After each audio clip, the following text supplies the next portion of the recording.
يتحدى حكيمي في كرة فيس تو فيس في الركلة الجزاء لأسود الأطلس.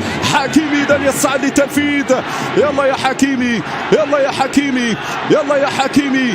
الكل يردد اسم حكيمي. أشرف يتلقى الإشارة. حكيمي، حكيمي،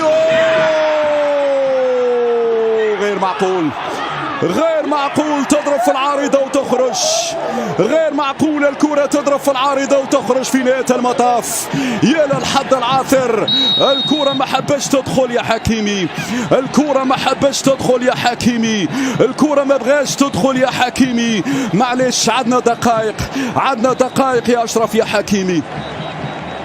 ستلعب ضربة المرمى ويليامز. حكيمي هو اللي خاد عن عاتق ومهمة تسديد ركلة الجزاء. الكرة تضرب في العارضة. هنا نتكلم عن عامل حظ، هنا نتكلم على عامل حظ. الكرة تضرب في العارضة وتخرج. إذن ستلعب ضربة المرمى ويليامز.